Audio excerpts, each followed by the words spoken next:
Good afternoon, everyone. On behalf of the Atlantic Council, it is my pleasure to welcome you to today's conversation with the Minister of Defense of the Republic of Bulgaria, Todor Tagarev. My name is Jan Fleck. I'm the Senior Director of the Atlantic Council's Europe Center, where we work to promote a strong Europe in the transatlantic partnership and putting the U.S.-European relationship to work. It is our pleasure to host today's event in partnership with the Council's Transatlantic Security Initiative inside the Scowcroft Center for Strategy and Security, which shapes and influences the debate on the greatest security challenges facing the North Atlantic Alliance and its key partners.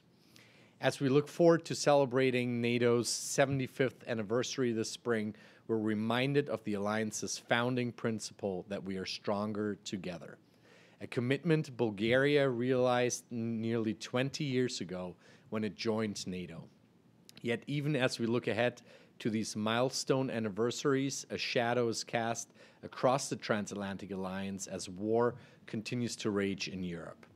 Russia's unprovoked and illegal war in Ukraine and its aggressive actions in the Black Sea region threaten to spill over into NATO territory. Even beyond Russia's revanchist ambitions, the risk of conflict across Europe threatens to upend security for the Euro-Atlantic community. Enduring tensions in the Western Balkans region, exacerbated by Russian malign influence, remain high. In response to these threats, the NATO alliance and the transatlantic partnership more generally face the task of remaining clear-eyed in its vision to strengthen deterrence on its eastern flank, which includes establishing a more coherent security strategy in the Black Sea and quelling threats of conflict in other regions of Europe. I would be remiss if I did not comment on the effort of my Atlantic Council colleagues who took this task on with the recently launched Black Sea Security Strategy, which you can find on the Atlantic Council website, and our viewers both here in the room and virtually should explore further. That strategy examines exactly these important issues of a new security strategy for the Black Sea. Despite the resolve amongst NATO allies and partners to reaffirm collective support for a free and secure Europe, these security challenges persist. Bulgaria, a frontline NATO ally both on the Black Sea and in the Balkan Peninsula, offers the alliance a unique opportunity and unique assets to respond to these crises. As a steadfast partner in the alliance for nearly 20 years, Bulgaria plays a leading role in strengthening NATO's defense and deterrence posture and countering Russian aggression in the Black Sea region and beyond. In this spirit, Minister Tagarev joins us to share the view from Sofia on security in the Black Sea region, securing NATO's eastern flank, and the future stability of the Western Balkans. Minister, a heartfelt welcome to the Atlantic Council for this discussion. Today's event is part of the Atlantic Council's programming organized in advance of the 2024 NATO summit in Washington, and I invite all of our viewers to watch out for more Council events and written content in the lead-up to the Washington summit in July. The Minister will be joined on stage by Ilva Tare, our non-resident senior fellow at the Europe Center, who will moderate the conversation today. With that, I would now like to turn things over to Minister Tagarev for a keynote, and after that, we're looking forward to our conversation. Minister Tagarev, welcome again, and over to you.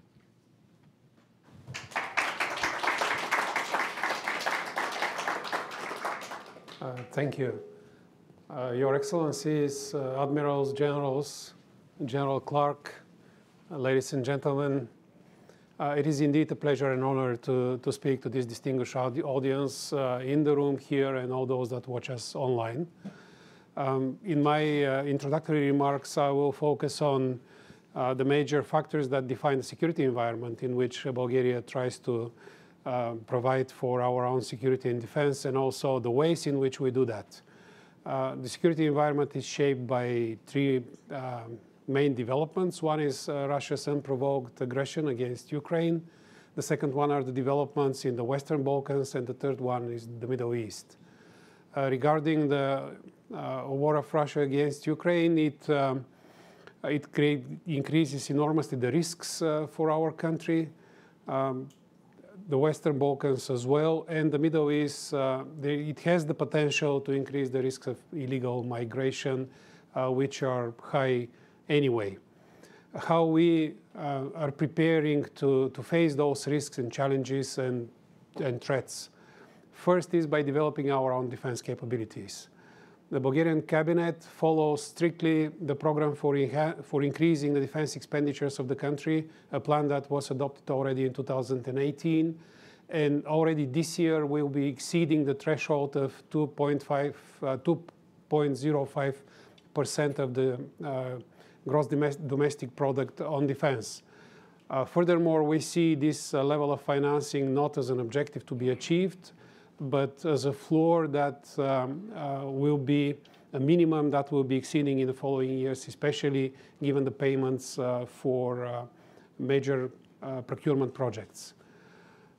This level of expenditures allows us to enhance the defense capabilities through modernization, hiring people, high level of training, and working with our allies from NATO. Bulgaria implements already three major projects. One is for acquiring F-16 fighter aircraft. The second one is to build patrol ships. And the third one, which we concluded at the end of last year, is to acquire Stryker combat vehicles for one mechanized brigade. That in itself is very important, but not sufficient to provide for our security. We see the work with partners and allies as the key for deterrence and defense, and contributing with our own capabilities to those deterrence and defense capabilities.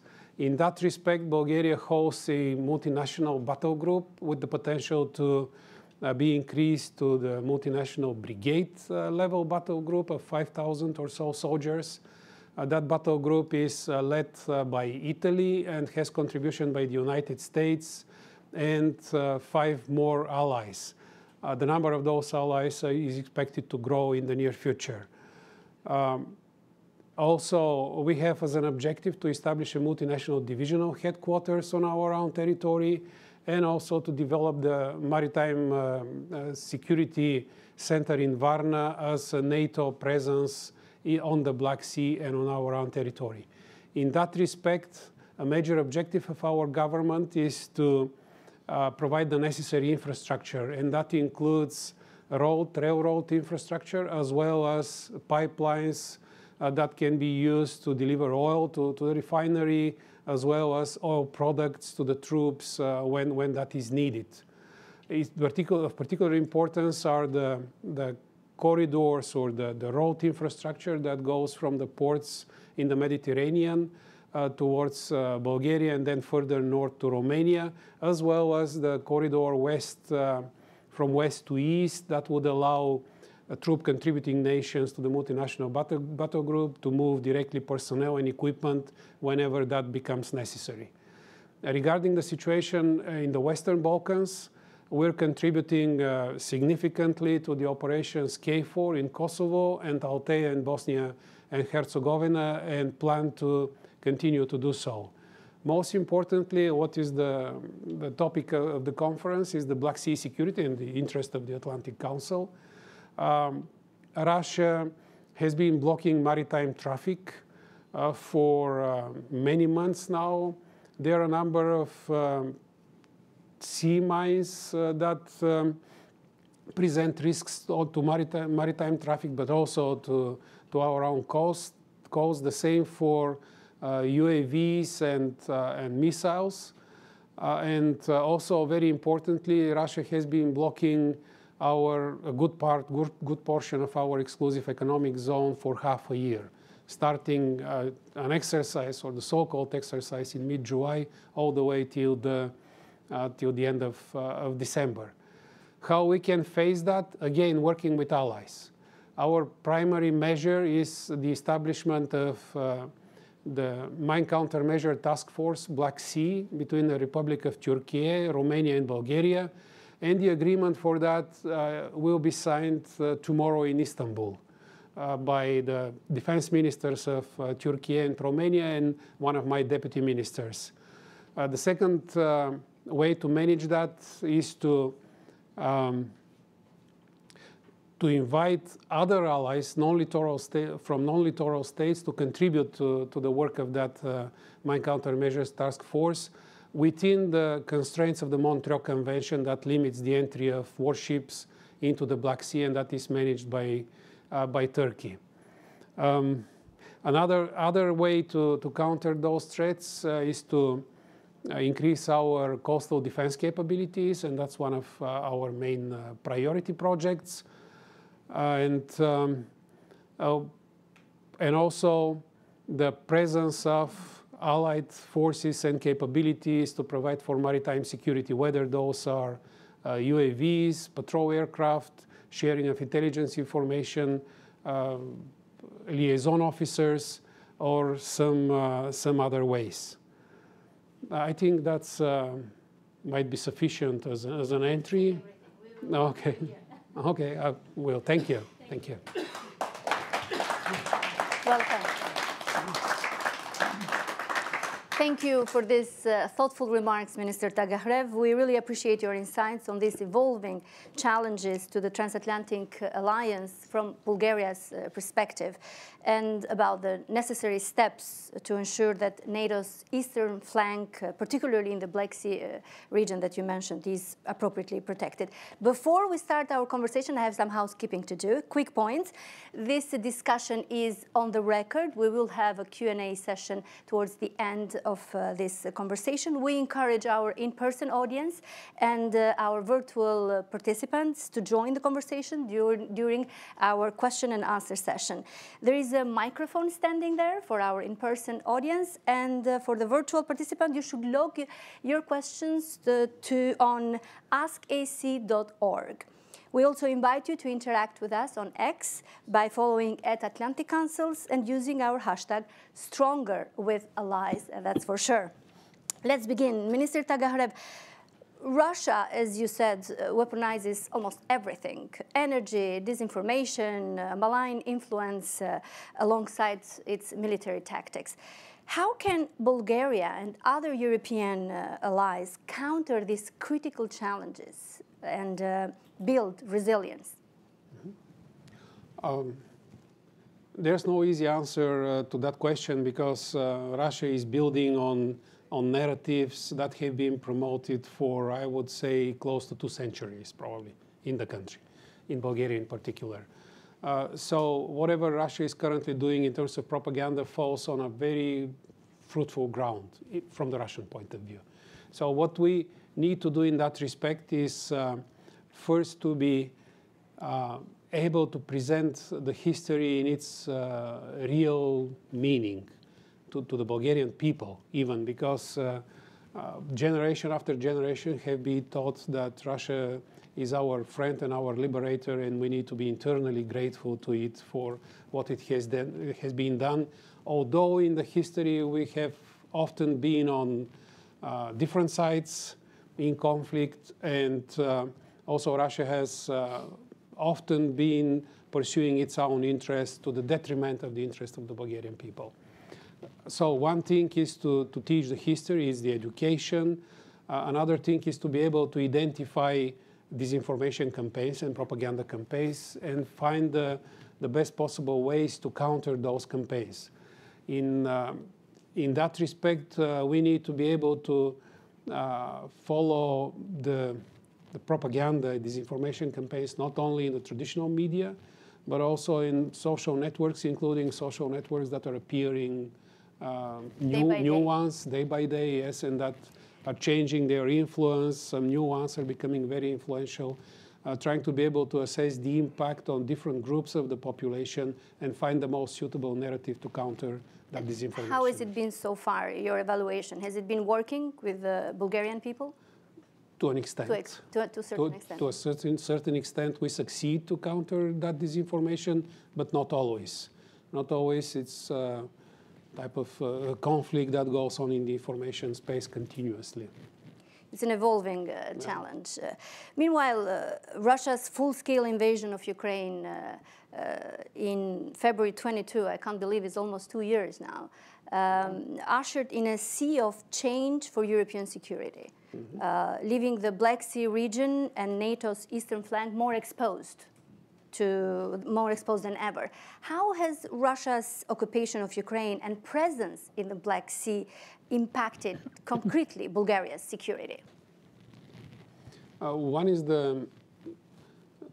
by limiting the normal traffic, maritime traffic, also introducing risks by sea mines, drones, and missiles, and by blocking our exclusive economic zone. These are the major factors that directly influence the country in the Black Sea, but also the general economic environment, the flow of refugees from Ukraine, the economic influence, by stopping, if you remember, in 2022, when Kremlin asked that all countries start paying in rubles for the gas they're delivered, and the Bulgarian government and the cabinet declined and said, no, we will be implementing the contract as it is. Currently, Russia stopped the delivery of gas at a time which that was important, and some other ways probably, but these are the key ones. So how Bulgaria sees current US and NATO efforts in the Black Sea region? Very favorably, of course. We participated and contributed to the development of the NATO summit declaration that approved the regional plans. Bulgaria, as a member of NATO, is participating in the development of these regional plans. They take into account our interest and security concerns. And they envision this, the establishment of the forward presence with the deterrence and defense activities by the multinational battle groups, the opportunity to deploy air and missile defense systems when there is a need for that, close coordination of air policing functions, and many other ways. In terms of the Black Sea in particular, the specific here is, again, the Montreal Convention. So our allies cannot contribute by naval ships during the conflict, but also Turkey is blocking the entry into the Black Sea of Russian naval ships, which is important not to escalate further the maritime activities during the war. Again, I will insist here how NATO and United States, and in the partnership with the frontline Black Sea allies, can work together to counter Russia's aggression in the region. The deterrence and defense activities, this is the main response. To be ready for that response, the alliance invests a lot into the battle groups, the presence there, into situational awareness, deploying different sensors and aircraft. Are you ready? Are they ready? We are, because currently we do not face, Ukraine manages to deter Russia by itself with our own assistance. Material support, financial support, humanitarian support. I would like here to use this opportunity to say a few words about the support Bulgaria provides to Ukraine efforts. We help Ukraine with the full spectrum of political, diplomatic, military, and humanitarian means. Yes. Bulgaria ascribed to the G7 declaration that was announced during the Vilnius summit of NATO.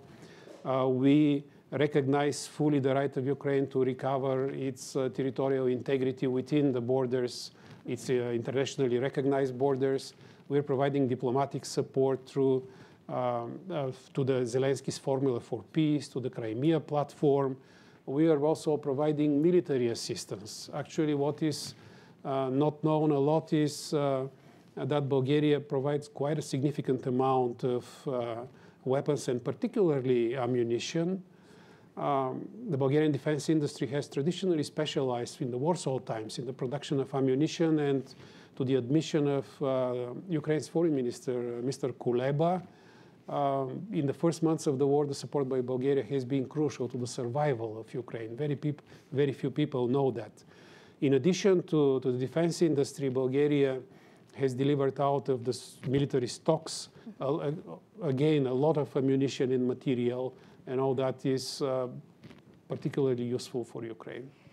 You mentioned Bulgaria's help with ammunitions and air defense components, I'm told, artillery as well. And you have been one of the most outspoken cabinet ministers to help in expressing support to provide military help for Ukraine. I believe with some personal and political costs. Did you have any? Defense minister. Well, that has not been met favorably by everyone.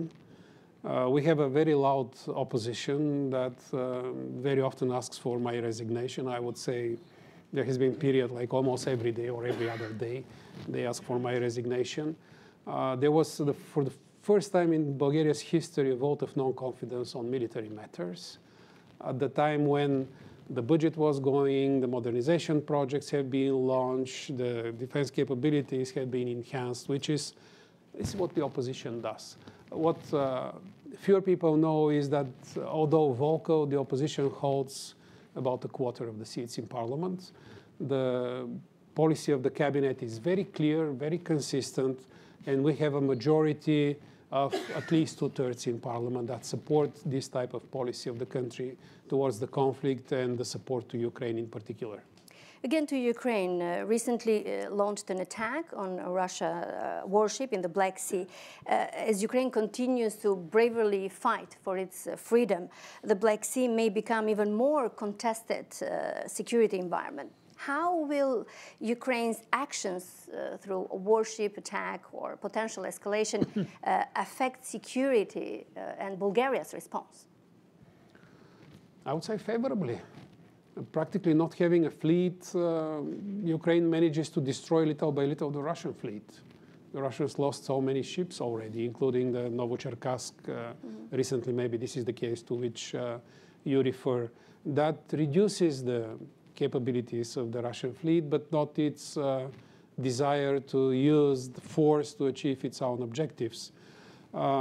So we do need this cooperation. What I referred this my countermeasures task force of the 3 NATO littoral states. It's an important tool to work together to counter Russia's aggressive intentions.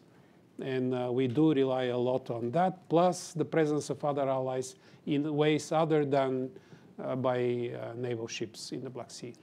Also, how can NATO allies help Ukrainian economy and provide necessary support to food-secure areas around the world, in your view, from your perspective?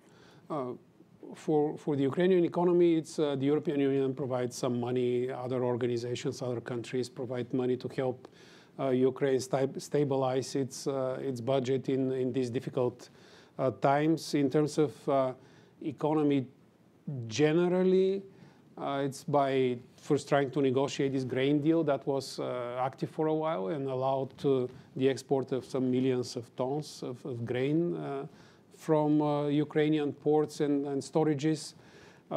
Also, Ukraine itself launched this initiative for cooperation among the defense industries. Also, Bulgaria is also, although a relatively smaller country than others, but is also interested in that and trying to help Ukraine in developing the defense industrial capacity or use capacity outside their own country, especially for factories that are close to the conflict area, to the war-fighting area. Meanwhile, Bulgaria maintains one of 8 NATO force integration units with a primary responsibility to facilitate a rapid deployment of a very high readiness joint task force. How prepared is the unit to rapidly respond? Oh, this unit it's a staff element that facilitates the deployment of troops, and it has been fully operational for quite some time because they were established years ago, before 2022. What is now being developed is this multinational brigade on our territory and the territories of other allies on the eastern flank. We have already during the exercise in the summer of last year declared initial operational capability at the brigade level, and we're working to have the capacity, including the storage houses, airfields, transport, and infrastructure and pipelines to provide for this multinational battle group, but also other allied forces that will be designated to defend this area according to the regional plans. Minister Tagarev, can you walk us through how is it going, the modernization of the military in Bulgaria? What procurement has your government done lately? After decades of reducing budgets and no projects to renew main combat platforms, the Bulgarian government and the Bulgarian parliament are looking very seriously into the subject. And we already have for the three services, three main projects. One is to acquire a full squadron of F-16 Block 70, which is a very modern aircraft. We expect them in a little bit over than a year to be in Bulgaria. The other one is to build 2 patrol ships, again, very modern ships that will be fully interoperable with ships by other allies. And the third one, concluded last year, was to provide the combat vehicles for a mechanized brigade, which are very significant for our capacity. And we continue further with, we expect soon to sign a contract for the delivery of 3D radars. And we have a very comprehensive but also prioritized program of defense investments that, given the resource constraint, would allow us to meet the highest priorities, which are, other than the ones mentioned, we are discussing air and missile defense systems, coastal defense systems, the development of the necessary infrastructure for host nation support. In the fall, Bulgaria made international headlines after finding a crashed drone with explosive materials on its territory.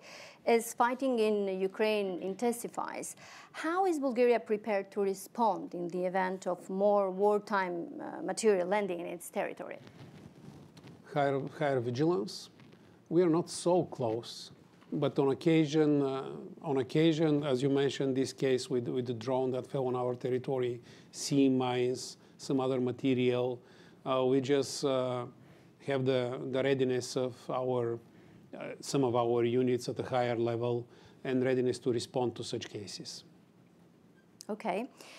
Well, since the reinvasion of Ukraine, Putin has also intensified his nuclear threats. What is Bulgaria's perspective on the rising nuclear threat, or if radiological materials will reach your territory? Well, that's part of the question of the legitimacy of this war. It's illegitimate. Probably the viewers remember the Budapest Memorandum when Ukraine decided to give away its nuclear arsenal, which was at that time the 3rd highest in the world. For example, it had many times more warheads than China. Very few people pay attention to that.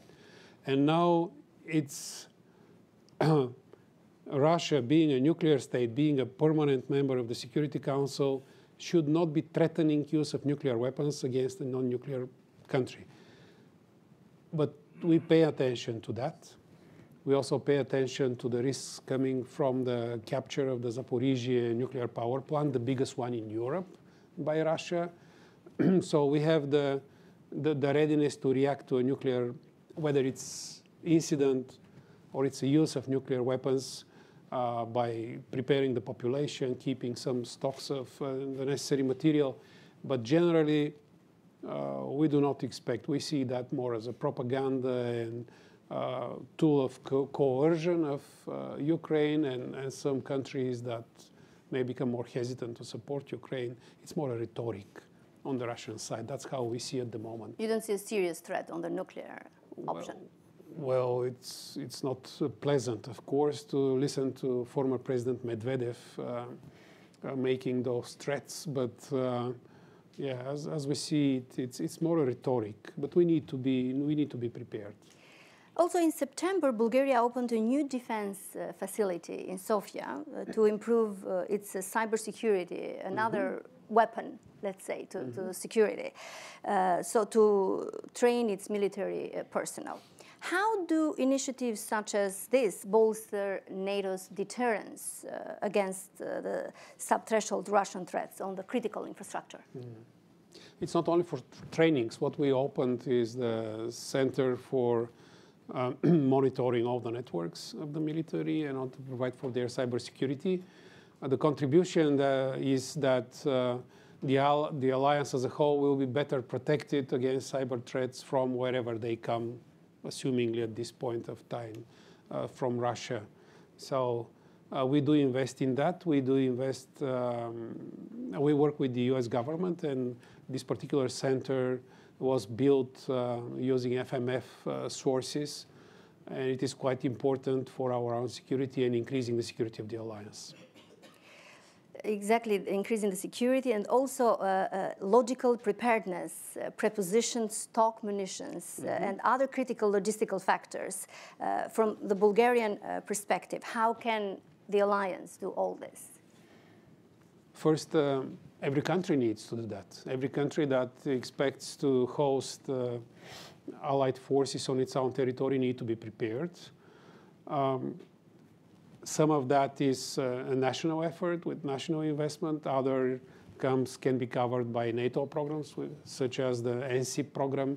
Or when we talk about military mobility, NATO and European Union coordinate those efforts. In European Union funding is available for certain aspects of developing the capability needed to enhance the transfer of troops and equipment to the front line or to the eastern flank countries. So that's how we manage. But the big portion of the infrastructure of which I talked is being financed through national sources. We'll talk about another element of security, and actually was included in the recommendations from the Atlantic Council report. One of our recommendations for the Black Sea was for the European Union to admit Bulgaria into the Schengen area, which has already partially been realized. How does Schengen entry benefit Bulgarian security, in your view? It's not so much a security issue, it's an issue of economic development, because Bulgaria and Romania, in this case, when they're not part of Schengen, it just long lines at the border. There are cases when you have like 10 kilometers or more longer of trucks waiting at the border for quite considerable amount of time. It has a negative influence because of our interlinked economies.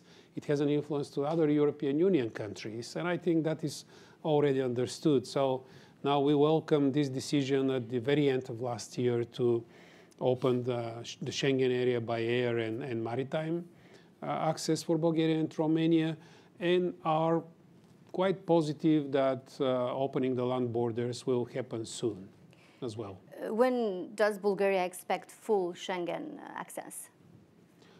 These things are difficult to predict, but our cabinet is working very rigorously in that. Actually, we achieved this opening of Schengen in just 6 months.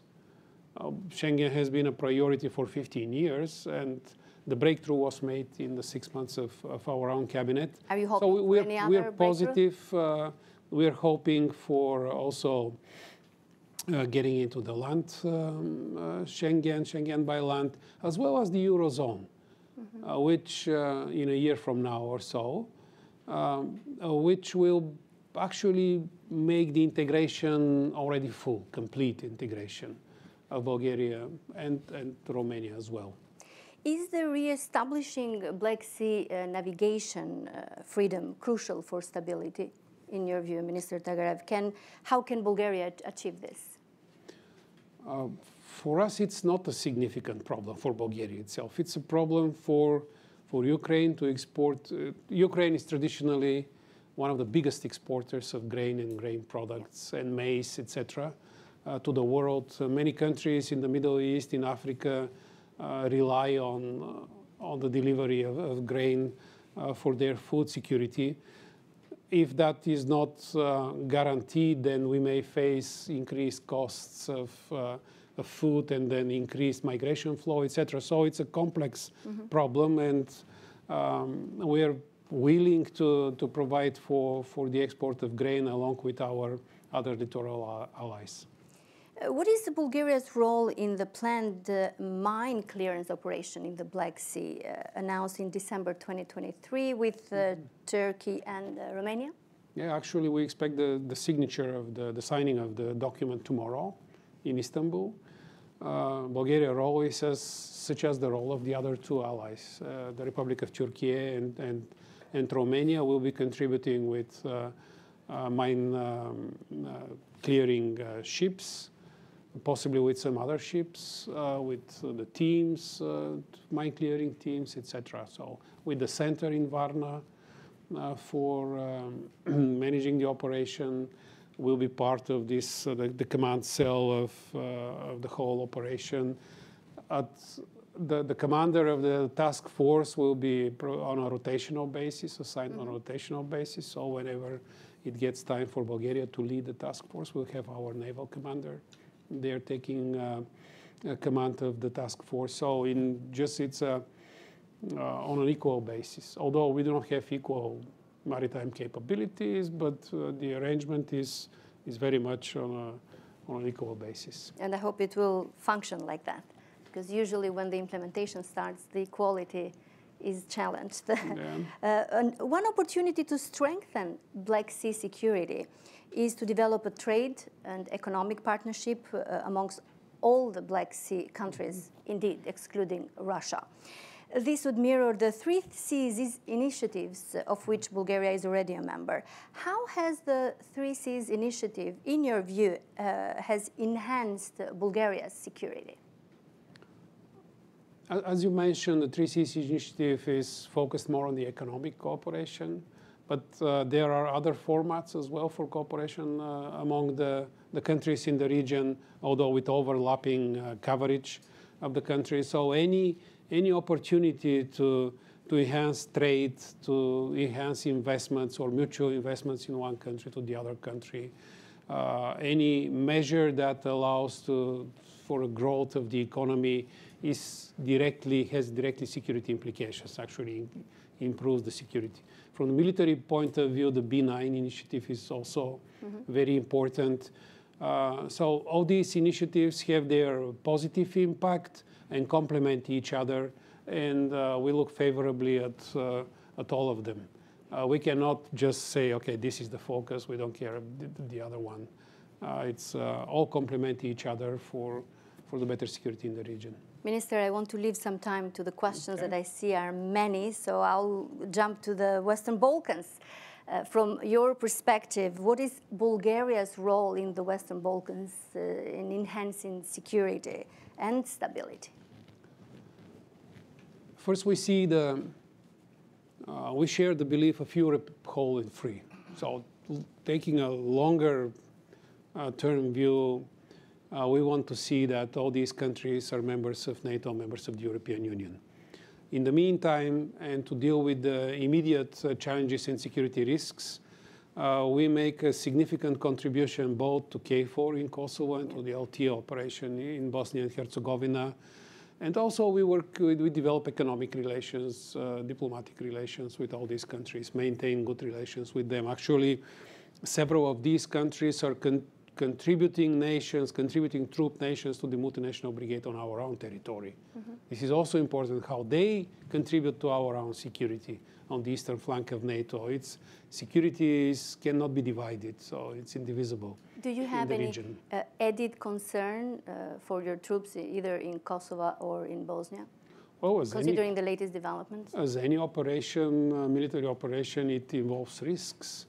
So what we try to do jointly with our allies is to be better prepared, to have sufficient troops on time in place. Actually, we're contributing, some of our contribution is to the operational reserve. That reserve was after the events in northern Kosovo last year. It was activated, so we very quickly sent another 120 soldiers to Kosovo. That's how you manage the risks.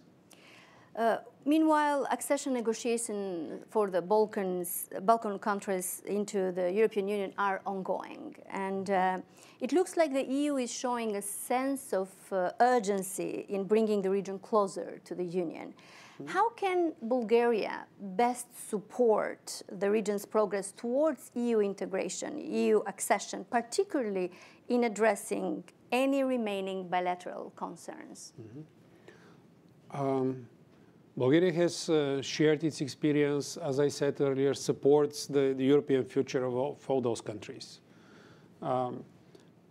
when they are ready, as the formula is. And just there are some countries that need to meet the EU requirements, the requirements for EU membership, and once they are ready, they do that, will be the last country to delay their membership.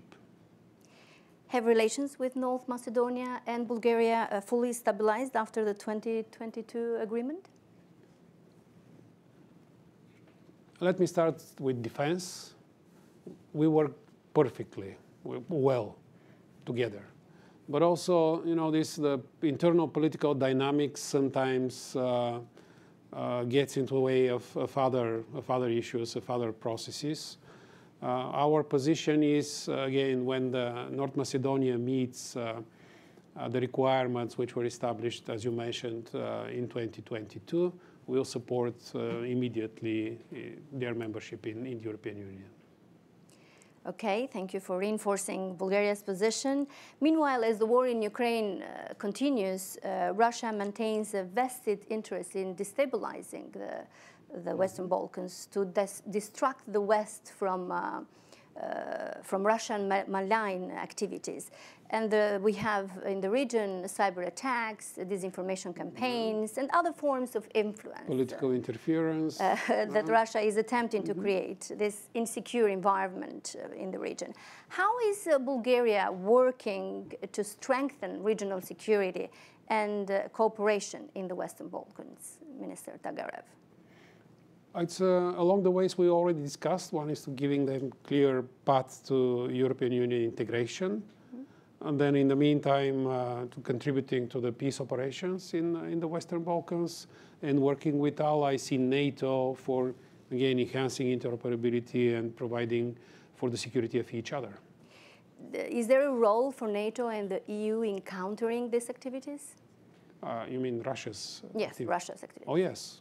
Yes, and there is a cooperation actually between the EU and NATO in the subject of the so-called hybrid threats in a variety of ways. There are annual big high-level exercises between NATO and the European Union. There is this center in Helsinki that was established by the EU, but NATO also has a stake in that center. Bulgaria is also contributing to that center, and many other activities, either bilateral, multilateral, or at the level of the European Union or NATO.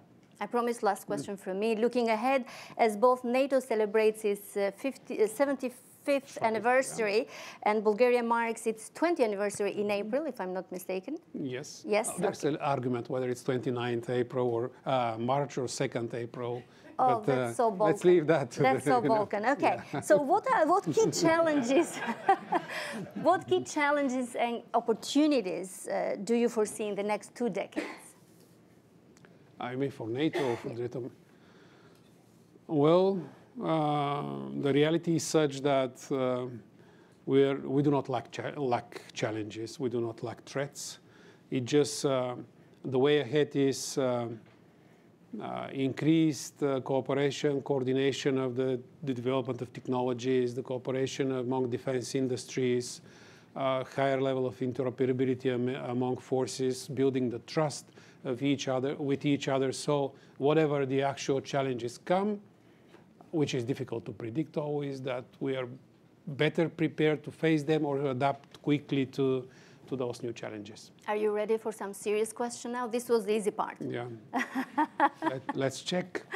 The in-person, can we start with the in-person? Please go to the microphone.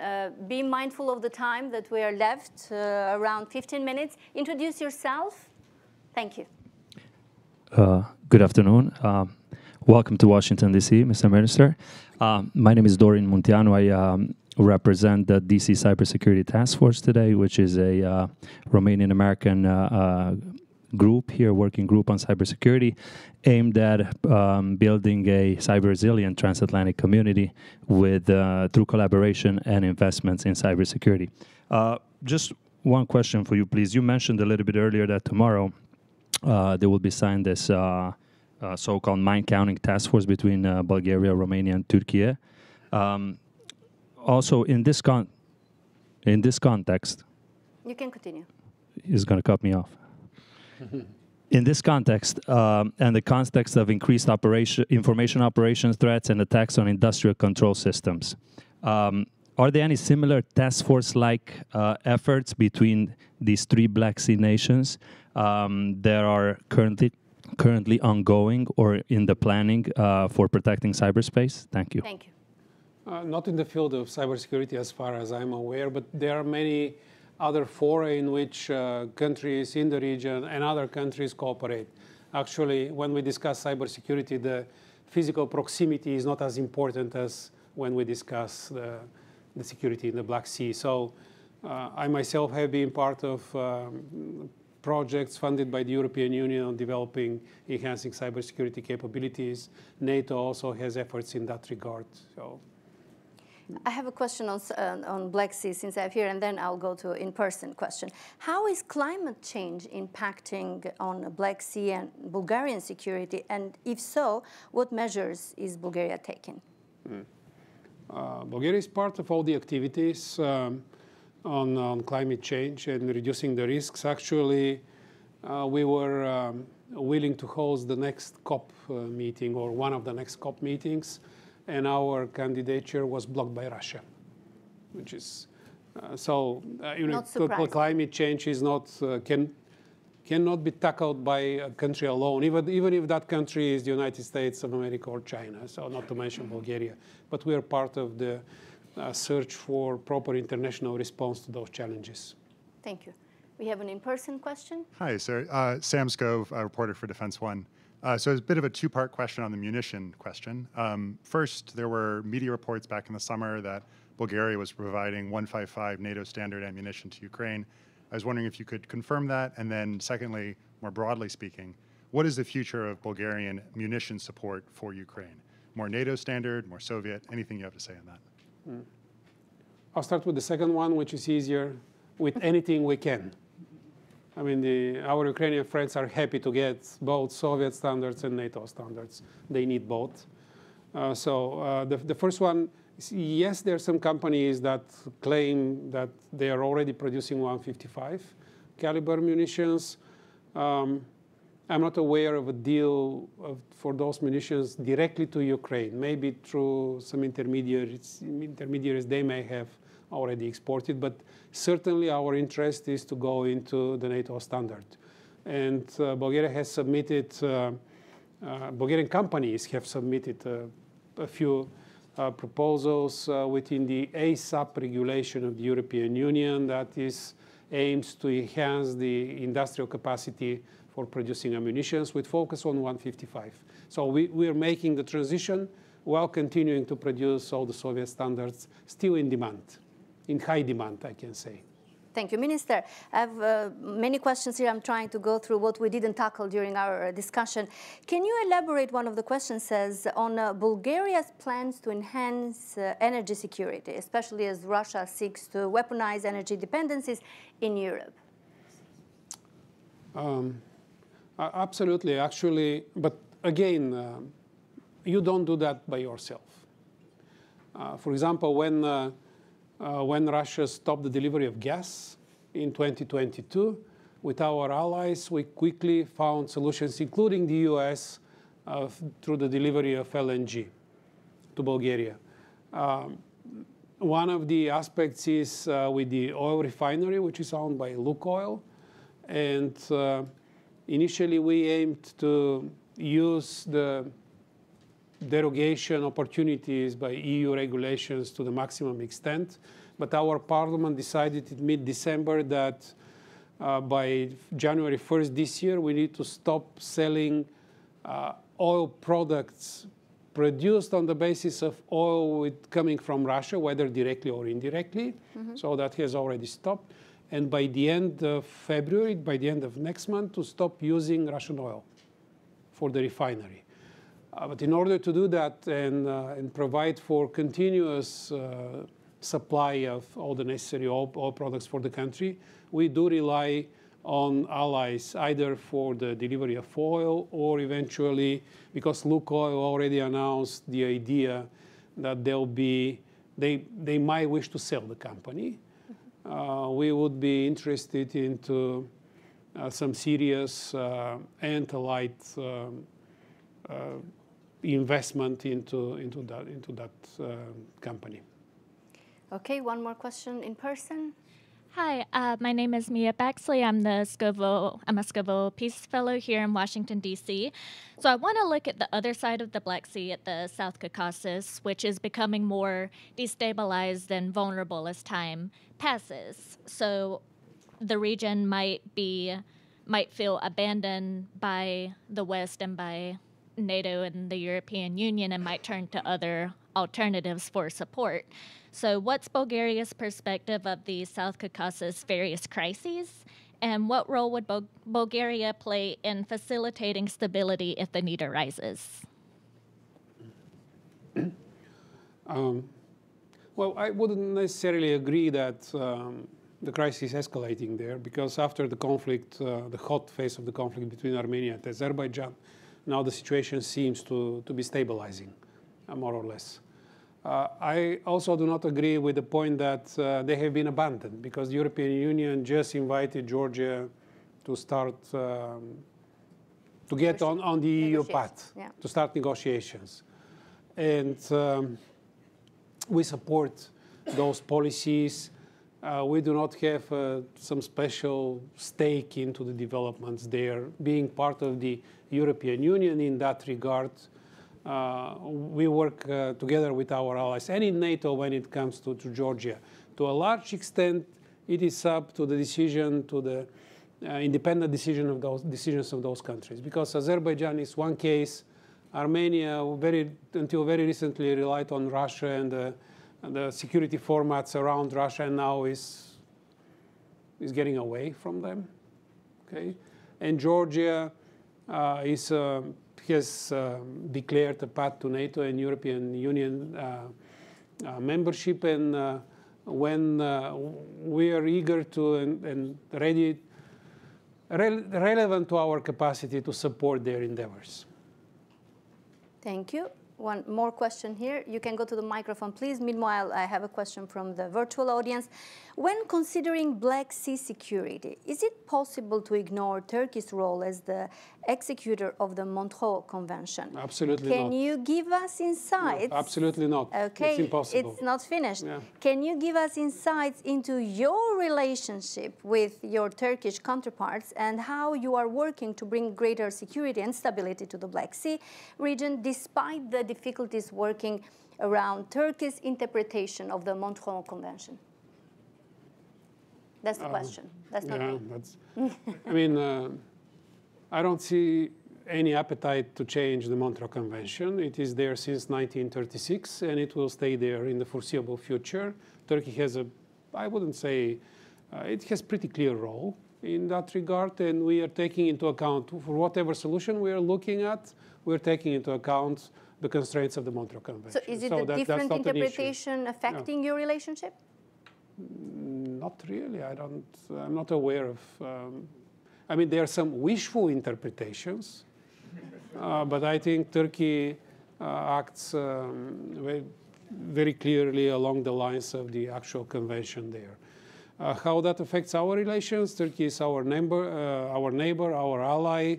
We are working together for the security of both countries on a number of issues, not only NATO, but it's also illegal migration, anti-terrorism, etc. We have very good relations with Turkey. Thank you. Minister, we have one more question from the in-person audience. Yes, hello. Mitchell Pullman. I've been a long-term elections observer in Bulgaria for the OSCE. And as I'm sure everyone here is aware, Bulgaria has had many, many elections. which is excellent for elections observers because we love going to your country. But it does bring to mind, it does make me wonder how stable, how locked down is Bulgarian assistance to Ukraine? We saw a situation just recently, of course, where Slovakia, which had been very supportive of Ukraine, did a 180 overnight right after an election. And given how many elections Bulgaria has had, I'm concerned that we may see a similar sort of situation. Yeah. Wish I had a crystal ball and could respond to you what will happen in the next elections or in the near future, but I don't. What I can say is that this cabinet has a very consistent, very rigorous policy in support of Ukraine, which we see directly as an issue not only of international law and international security architecture, but an issue of strategic interest for the whole region. Because it's in our interest for Ukraine to halt and to push back the Russians and to liberate all its whole territory. That's a strategic interest.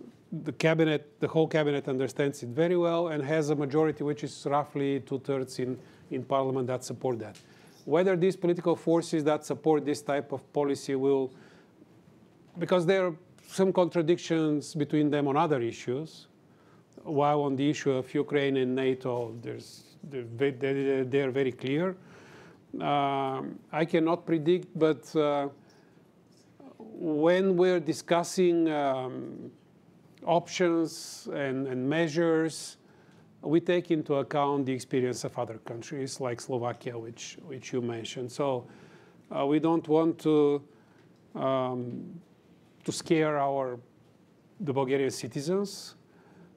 I personally, in my statements, always try to clarify that whatever we provide to Ukraine is according to law, according to the decisions of parliament, and in line with Bulgaria's interests. And there the opposition often says, oh, they emptied our storage houses. That's not true. We have not emptied. We are not going to empty our storage houses. We just need to explain that well to the people, because we cannot afford actions, activities that will not be accepted by the population and may lead to a reverse trend in the political composition in the parliament. Thank you, Minister. And now one in-person question from our one and only Ambassador Dan Fried. Mr. Minister, thank you very much. Excellent presentation. What's your assessment of Ukraine's battlefield situation? A year ago, there was a lot of optimism, possibly exaggerated. Now there's a lot of pessimism, also possibly exaggerated. But you're a professional. What's your assessment? Oh, I'm a professional and I'm also human.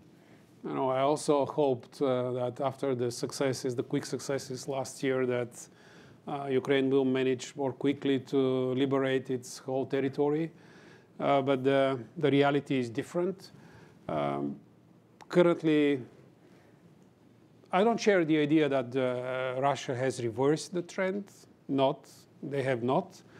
But the assessment is that in order to halt on the Russian aggression and to be able to launch in due time another counteroffensive, Ukraine does need all the help it can get from allies around the world. Thank you, Ambassador, for your question.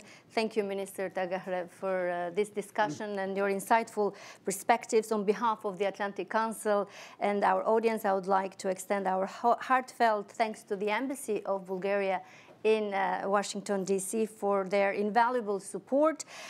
Today's discussion actually is part of our mission of shaping the global future alongside allies and partners, a mission that resonates deeply in these times of uncertainty, especially of this critical year ahead of us.